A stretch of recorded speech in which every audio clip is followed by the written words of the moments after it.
Thank you, Chairman Loh, Ambassador Scheer, honored guests from the provinces. It's really an honor to be here. I've been working on the PCI for over a decade now, and it's amazing to see what's happened over the years and how much interest there is in it. It's really gratifying that we can be helpful to so many people.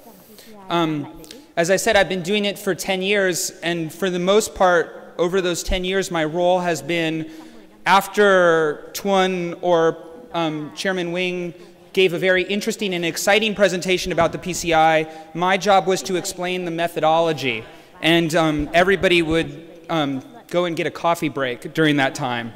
So I'm very excited this year that I'm able to present some more interesting and engaging information about the Foreign Investment Survey. This year is a really fascinating survey because we added a new module, the risk module, and I'll show you exactly what that means and how it's worked and the type of information we've gotten from it. So I'm going to talk about risk, and then I'm going to dive into exactly the type of risk that foreign investors are facing and give you some indications of the current issues that Vietnam faces in dealing with foreign investors. So let me tell you a little bit about the survey first. This is the third year that we've done it. There's about 1,540 firms that answer the survey. If you take the GSO enterprise census seriously, that means we have just about 25% of all the foreign investors in the country answering our survey, though I think GSO probably underestimates it. 87% of these firms are 100% foreign-owned. They're not joint ventures. 75% of the investors are from other countries in Asia, Japan, South Korea, Taiwan, Singapore. That tends to correspond with the data, though there are a large number of firms, roughly 20%, that come from the United States, Western Europe, and Australia. The sample is, like the PCI, we use a stratified sampling strategy, which means that the survey is representative of the foreign investment community. What makes it different from the domestic survey is that it's meant to be a nationally representative sample and not provincially representative. So we don't survey every province in the country. We only survey the provinces that have enough foreign investors that we can get reasonable sample sizes. And so the questions that firms are answering are about their province, but they're also about the country as a whole. So a couple of things to keep in mind about this survey. It's a mail-out survey. The response rate is about 30%, which is very high by international standards for foreign investor surveys. Most foreign investor surveys average between 5 and 10%. I'm not sure why our response rate is so high with foreign investors, but it's very exciting, and I'm grateful for all the foreign investors that take so much time to fill out the survey. One thing I want to point out, because I'm going to show you, is that the release date for the survey, the foreign investor survey, was July 14th. That allowed us to take advantage of an interesting situation that occurred on August 20th, which I think you know was the situation with ACB Bank. It was a significant shock to risk in the Vietnamese business environment, and because of that, we had foreign investors that answered on both sides of the survey, both before and after, which gives us a chance to see how foreign investors responded to that significant risk in the Vietnamese business environment. And I'll take advantage of that and show you what that means for how foreign investors understand risk. Let me give you a little bit of bad news first. Tuan showed you that foreign investors domestic investors are fairly negative about the business environment. That is true, and even more true among foreign investors. As you can see, firms reporting profits is significantly down. Firms that actually increased their investment, firms that added new capital to their investment, is down tremendously from 27% to 5% in 1 year. Firms adding employees has also declined from 47% to 32%. And firms that told us that they're optimistic about the business environment is down from 46% to 33%, and almost down half from where they were in 2010. So this is a time of enormous concern in the Vietnamese business community. Now, why are investors so concerned? Well, obviously we know about the problems in the Vietnamese macro environment and the issues that some state-owned enterprises are currently facing. But as I said, one thing occurred right in the middle of our survey that I wanted to show you. So let's look at the Vietnamese stock market from the first day that the survey went out to the day that the last foreign investor survey was received. And as you can see, that big drop in the middle, roughly 12% over 3 days, was caused by the crisis in ACB Bank. So we had foreign investors answering, and I should take a second to point out the way the PCI releases the survey, because we randomize the order that the surveys go out. On either side of this date, firms are exactly comparable. There's no difference between firms that answer before and after the survey other than we randomly chose them to receive the survey on that date. So you can see that there was increasing optimism up till August 20th in the stock market, then a massive decline. And so we have foreign investors answering during both of those periods. Another way to see this is just really quickly in the gold market. Gold goes the opposite direction here. Why does gold go the opposite direction? Because firms, individuals worried about the Vietnamese economy were starting to invest in gold instead. So they were hedging using gold. Now, what does that mean for our survey? Well, let's look at that thermometer, the PCI business thermometer. So those dots, that's the average percentage of firms that wanted to expand their business. The gray bars are confidence intervals. The larger that gray bar, the more variance there is on any given day. And what you can see over this period is that before the crisis, 46% of firms were interested in expanding their business. After the crisis, only 24%. This is a highly statistically significant finding. It's not an accident that this happened. There was a massive change in the business environment. Expansion plans and optimism were halved in less than 30 days. Now, how did firms interpret that information? Well, as I said, one of the exciting things about the PCI this year was we had a new module, the risk module. So we wanted, in previous years we've asked firms why they wanted to come to Vietnam. But this year we decided to ask, how do you feel about the business environment today? What are the current concerns that you face, and what are you doing about those concerns? So we asked them about a range of different types of risk: macroeconomic risk from price instability, expropriation risk, were they worried that they would lose their property or investment in Vietnam, contract risk, could they uphold and defend their contracts in the Vietnamese legal environment, regulatory risk, were new licenses or regulations affecting their profitability, labor risk, were they worried about strikes or labor instability, corruption risk, and finally political instability. And the answer was, most firms were concerned about macroeconomic risk. This is, of course, part of this period of time. I'll show you some more evidence about that in a second. But the other two types of risk that are very important for foreign investors are worth noting. Contract risk. Foreign investors are very concerned about the legal environment here and whether they can enforce contracts with domestic partners, with other foreign partners, and with state partners. They're also worried about regulatory risk. They're worried about whether new licenses, new information, changes in the regulatory environment affect their bottom line. Interestingly, they are not worried about expropriation risk and not at all worried about political instability.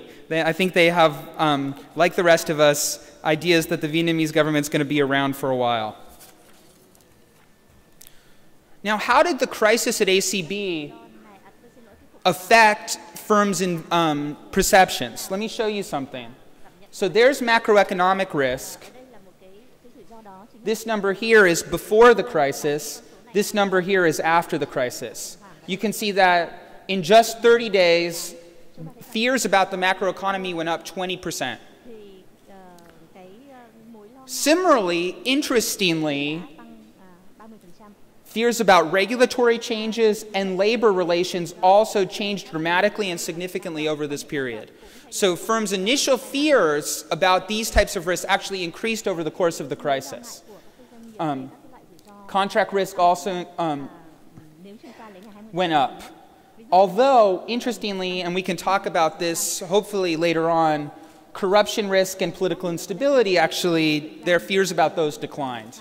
Here's to just give you a picture of macroeconomic risk. You can see it just increased linearly right after the crisis. Day by day, firms became more concerned about the macroeconomic environment. Now, what are firms doing to mitigate risk in Vietnam? Here's something that I want to point out.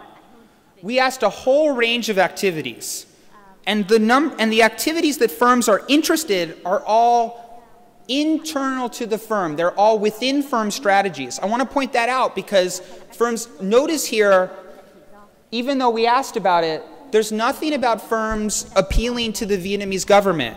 There's nothing about firms asking local authorities for help. Those aren't the strategies they use because they don't feel comfortable with them.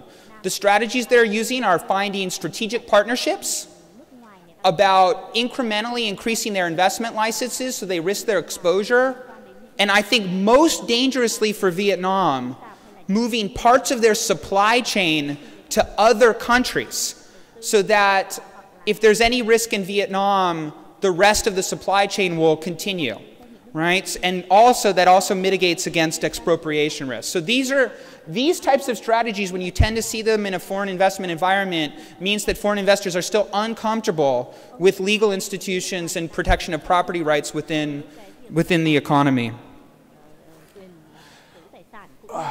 All right, so two other things that I want to show you before I'm done. We, this year in the survey, introduced some survey experiments. Survey experiments are really neat because you take advantage of the large number of enterprises answering the survey and you randomly assign who gets which particular treatment. So in this case, we asked firms to compare two types of risk. One, that the Vietnamese government instituted domestic content requirements, which would increase costs by 10%. 10%! And secondly, we asked them to consider another investment license that would take 30 days, only a month, to comply with. What do you think? How do you think firms answered which of these risks they thought was most severe? Fascinatingly, they were far more worried. 85% of firms said they were worried about the extra license. A lot were worried about domestic content requirements, roughly 7%, but there's a significant difference. That's astounding given that the domestic content requirements would increase businesses' costs by 10%. Why would an extra license be so scary to firms? So, why would extra red tape be so damaging or frightful to foreign firms? That's the question we sought to ask next. And we did that through what's called a list experiment. Now, I don't have time to get into the details of it, but let me just give you a quick summary of how a list experiment works. Because firms are unlikely to admit directly to engaging in informal charges, we provide them an opportunity to answer with a shield question, so that we don't know whether any one individual firm engaged in informal charges, but on the whole, we can calculate the percentage of firms overall that engaged in informal charges. And we do this once again by taking advantage of having two different versions of the survey. For those of you who want to ask me more questions directly about this technique, I'm happy to tell you, but the way it works is simply having two different questions, one that asks firms how many non-sensitive activities they engaged in when they registered their business, and one that adds a sensitive item. The difference in the means between the two lists is the percentage of firms that are engaging in informal charges. The percentage of firms that, let me put it bluntly, paid a bribe when they registered their business. So we've done this now for 3 years, and as you can see, 20% of foreign firms overall, that's the difference between the average number of activities in the treatment and control group, paid bribes when they registered their business. That's declined over time, as we've told you. Petty corruption has declined from 22% to 14% and then 18% later on in the survey. How is that changed by registration year? So what's happened over time as given the year that a firm registered their business? This is particularly fascinating. Notice that for domestic firms, the amount of firms paying bribes when they registered their business has actually declined slightly in recent years, while for foreign firms, it's increased. So why is it increased for foreign firms? And now you're getting a sense of why foreign firms are worried about new licensing requirements.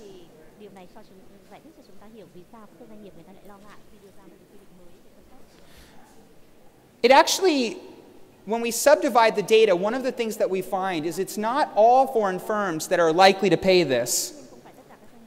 But we do find a much higher per share of firms, roughly 23%, pay bribes when they register within restricted sectors, Group A sectors.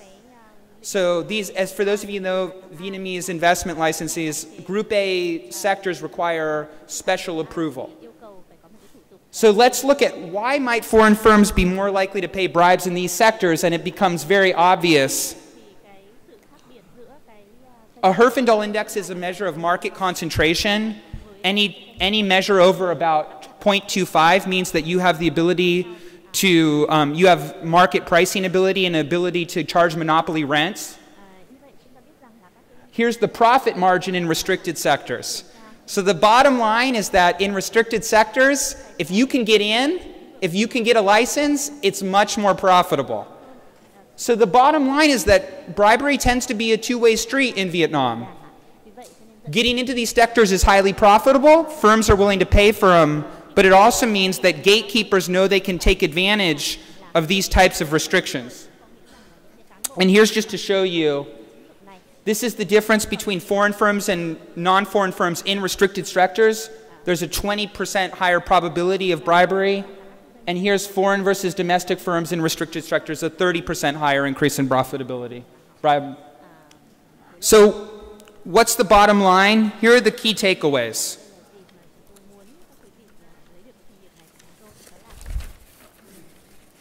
So performance and confidence are at historical lows, and the crisis over the summer significantly contributed to that.